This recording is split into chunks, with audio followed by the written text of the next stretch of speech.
Traffic is definitely back in Metro Manila, but it still feels amazing to be behind the wheel and driving towards some delicious restaurants. Today is all about Spanish food and trying to find the best Spanish tapas places in Manila.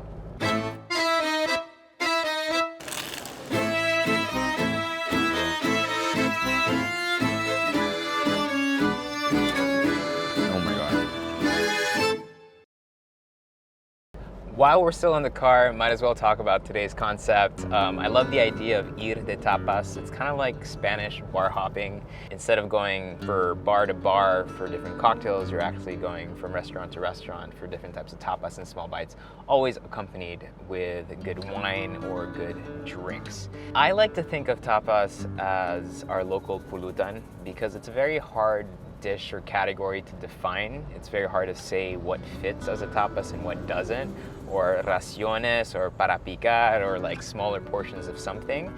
But I think that for me, the defining characteristic is it's something that's usually served with alcohol. Well, it's still a little too early for me to start drinking, but that might end up being a lie that I'm gonna do to camera. But the first place I wanted to check out is Terry's. Now, Terry's has been around for a long time and is one of the pioneer of classic Spanish food in the Philippines. Yes, there are Spanish restaurants that are much older. There are some that date back to the late 19th and early 20th century. All these places are still around. However, the menus have become more Filipino over time and don't necessarily serve traditional Spanish food. Terry's for me is something I can rely on, and in my book is a classic.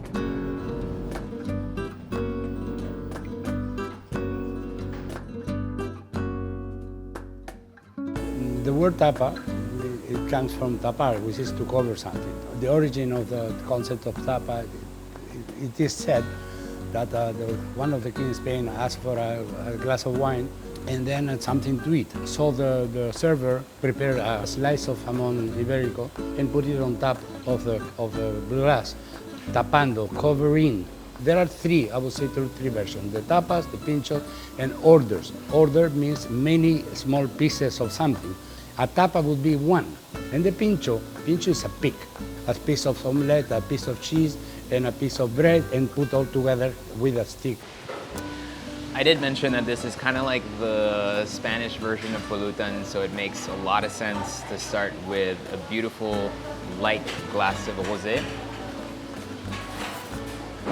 Always really refreshing. I love starting with the classic, and Terry's for me is it.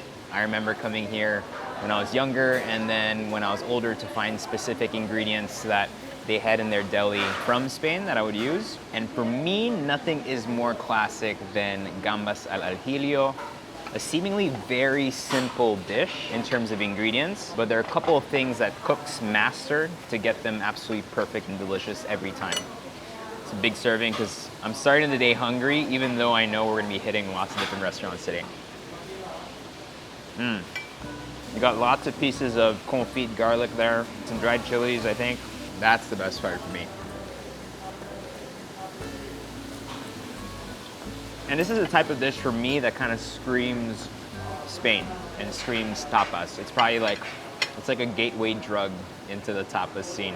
Then you have croquetas, which are very popular all over Spain. Here's another deep fried parcel, not necessarily traditional, but with some filo pastry, some jamón, I believe, and some cheese. It's not common that somebody goes to a place to have a tapa itself, alone. There are three, I would say three things or three concepts that get together. The tapa, the drink with the tapa, and the person eating the tapa. So people get together and go to a bar, and maybe each one of their gathering ask for a different tapa. But what is important for them is to get together. And finally, we couldn't start this video off without some sort of sausage. Preserved pork dishes in Spain are a big, big deal. Just like the Philippines, there's this huge love for pork products in general. The Filipinos arrive here, they sit down, they want everything together at the same time, in the same table. People are looking, as I said before, for new things or for different things. But it's also a reality that we have been adjusting menu, creating new things, but at the very end, people come to the restaurant asking, and they remember or they recall dishes that we were serving 15 or 20 years ago when we started. Because we are thinking about to go back and have like a section in our menu of classics, what the people want, and keep those classics there, and then do creation based, as I said before, being loyal to the ingredients, be Filipino, be Spanish, but showing different ways. You might be wondering why I didn't start this video by featuring paella, for example. Paella can be a tapas. You have some smaller versions of paellas that are served in different restaurants and tapas bar all throughout, but I feel like it's something that's very common, very known. So I wanted to try to do things a little differently, which is why the next restaurant we're going to does serve tapas, but a very specific kind from a specific region in Spain. A few more shrimps, and then I promise we'll go.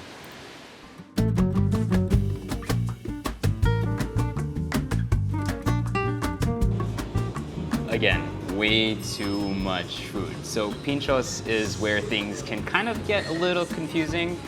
We've established what tapas are or are not, rather. They're a bit of everything.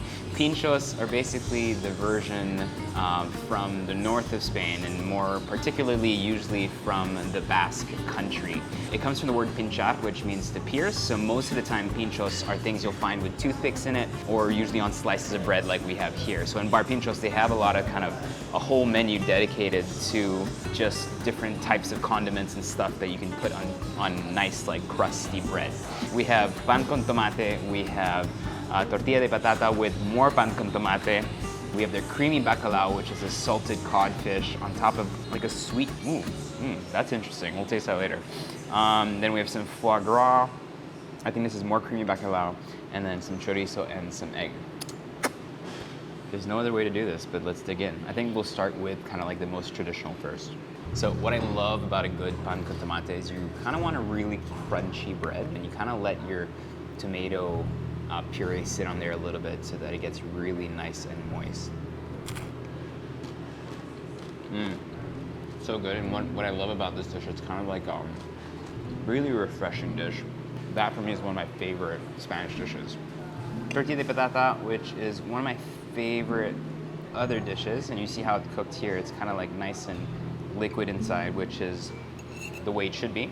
I kind of get how a lot of people wouldn't necessarily order that on a menu because it seems so simple. It's like a potato omelet, if you will, but it's cooked in such a special way, and there's a lot of technique that goes into making a good one.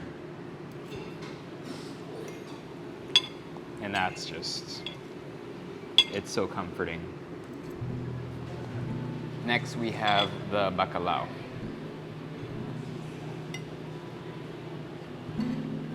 So I believe here there's a sweet version and a savory version, I think. Maybe, no, I got it wrong. So the topping is savory, and the bottom is kind of like a pain perdu, or what do you say that in English? Like a nice thick French toast. So there's lots of sweetness there, and that's topped with this creamy, salty bacalao and some caviar eggs. On paper, this would seem very strange for people. In my head, it makes no sense. Like, I would never come up with this kind of dish. But in my mouth, yeah, I dig it. Okay, next, this is where we go into Pintxos territory. How I know Pintxos is more of this, kind of like things on bread. Foie gras, one of my favorite things.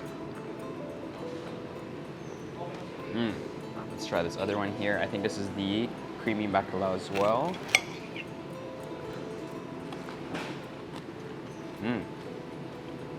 This is the unsweet version. Delicious. And then finally, quail egg and chorizo.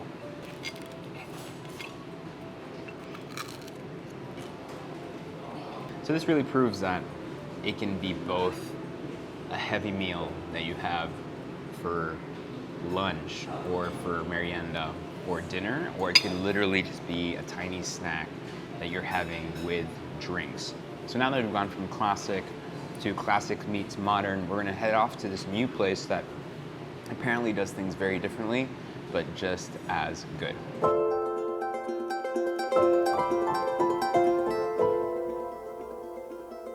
I don't know if I can eat anymore, but everyone I've been talking to about Spanish restaurants, and I've been asking around quite a bit, everyone told me I have to come check out Txoko. It's kind of like the new place on the list. All I've heard are really, really good reviews. So I'm really excited to try the food today. We ordered a bunch of things which might seem very random, but I think today is random, which is part of what makes tapas so colorful and so fun to eat.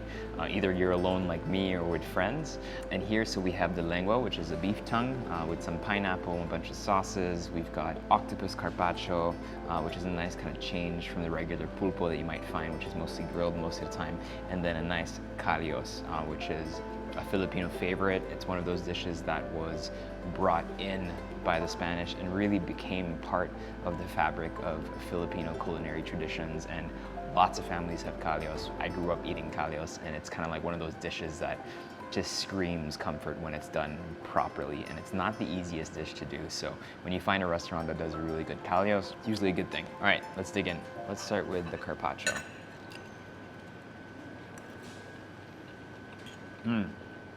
Extremely well cooked. And because it's so thinly shaven, it's so tender. One of the things about octopus in general when you order it, a lot of times it tends to be very tough if you don't cook it properly. But cooked like this, just makes it naturally very tender. I don't even know how I'm still eating, but this is delicious. Before I finish that, let's try the lengua. So I don't know if Spanish people are kind of like Italian people when it comes to putting pineapple in things, but this is the first time I've seen pineapple in lengua, the sauce. Wow, that's really good. It's like a shrimp head sauce kind of gravy. The lengua is just, look at that. I can just pull it. I don't even need the knife.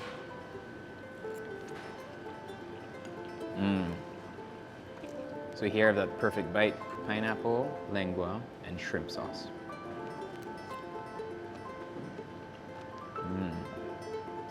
I'm not gonna lie to you, textures are a little surprising.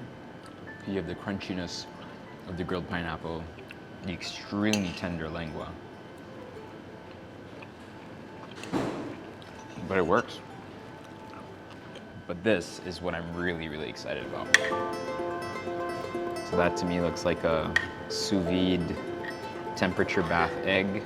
For me, the mark of a good callos should taste really clean, should be really tender, but not lose its gelatinous chew, which I think makes a really good callos. They serve that with their homemade bread.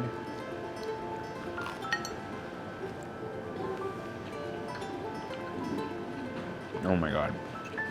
They do their sauces so well.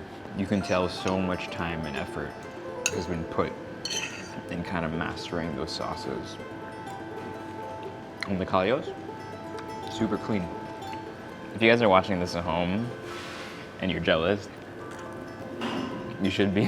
The food has been so good today. Like, I wish we had done this sooner. I wish we'd do more of these because it's actually really fun to do. Hopefully it inspires you to either make tapas at home, try tapas restaurants, or order tapas when you're at restaurants. And hopefully it gives you a little taste of Spain and Manila and gets you excited to be able to travel once again, maybe to Spain.